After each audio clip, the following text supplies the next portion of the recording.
Bayonetta 3's combat is one of the deepest wells of special moves, advanced techniques, and customizable weapon loadouts you'll find in the world of action games. And as such, it's easy to be a little overwhelmed with the plethora of options you have when it comes to dispatching Umbran Witch violence to your enemies. That's why we're here to help you out with 15 combat tips you need to know to survive Bayonetta 3's combat. Unleash it!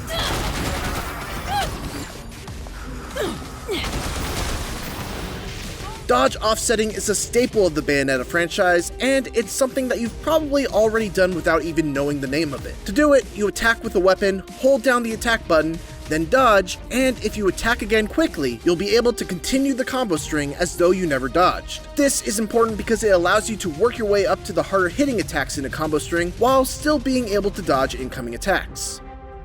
Note that while you cannot move while summoning a demon, you can queue up to 2 attacks and then do whatever you want while the attacks are queued. This is helpful when summons have long attack animations, like Gamora, because you can essentially put in 2 attack commands, fight alongside them, and when the first attack comes out, issue another one, and then repeat. Special attacks on summons often have long cast times and allow you to do the same thing. Like, for example, Madama Butterfly's special attack that can stun an enemy temporarily, or Bale's song that summons damaging blood rain if she manages to sing 4 verses.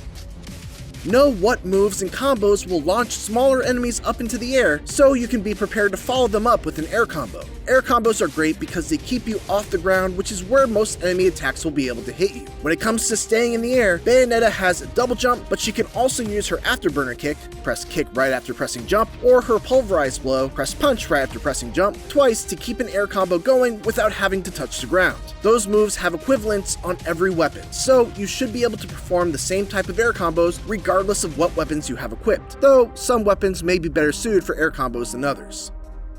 In Bayonetta 3, you get more time in witch time depending on how close you are to getting hit before you dodged, or blocked as Viola. You'll know when you've done a perfect dodge and will have the most time in witch time when you see white streaks go across the screen during the witch time activation.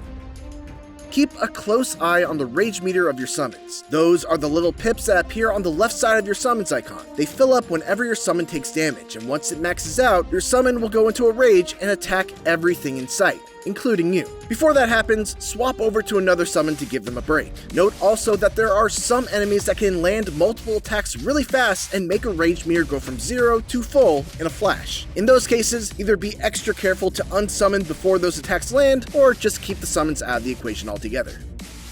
If you're finding that your summons are raging a little too often, there's an accessory called the Conqueror's Reins that can be purchased at the Gates of Hell for 60,000 seeds. Don't forget about each weapon's unique moves that can be executed with special commands. Color My World's Astonishing Touch, for instance, is a super damaging attack that can be performed by rotating the left stick and holding down the punch button. Attacks like these should be your go-to when either surrounded or you're looking to deal big damage during witch time. When playing as Viola, make sure to summon Cheshire whenever you can. Unlike Bayonetta summons, you don't have to input commands to him, and he pretty much just wrecks everything without you having to worry about him. Focus more on defense and let Cheshire deal out the damage.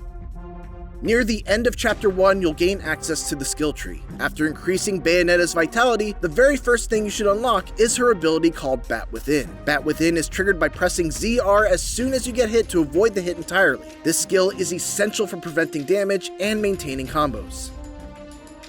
Each weapon you unlock has its own skill tree. When you first unlock a weapon, you should consider unlocking the first skill from every row. This gives you a special move for each type of attack: punch, kick, and shoot. Don't dismiss a new weapon for not feeling fun to play if you haven't unlocked at least one of its skills yet. This also applies with new demons. Make sure to unlock each one of their initial skills to get the most out of the demon specialties.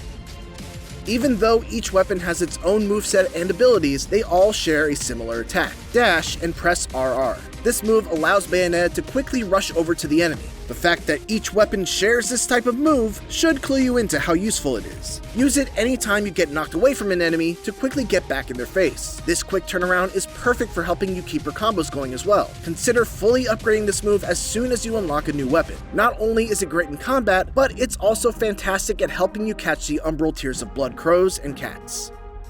Bayonetta and Viola share the same accessories, but some accessories function differently depending on who's wearing it. Since Cheshire doesn't rampage, the Conqueror's Reigns reduces the depletion of Viola's magic while she summons Cheshire. Each character can equip accessories independently from each other. Viola starts with no accessories equipped. Therefore, if you've got accessories while playing as Bayonetta, make sure to equip them to Viola when you first start playing as her.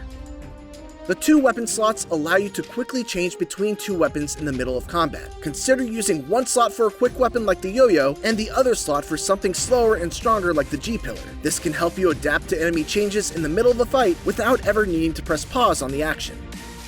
And finally, remember that you can also punctuate your combos with your Wing Slave ability by pressing the left trigger after the last hit of a big combo, once you unlock the ability of course. This is a great way to incorporate your demon summons into your attacks for big damage without having to risk them taking damage and potentially going rage mode on you. And those are our tips to mastering the deep combat of Bayonetta 3. Thanks for watching, and for more Bayonetta 3, make sure to check out our review. And for everything else, keep it here on IGN.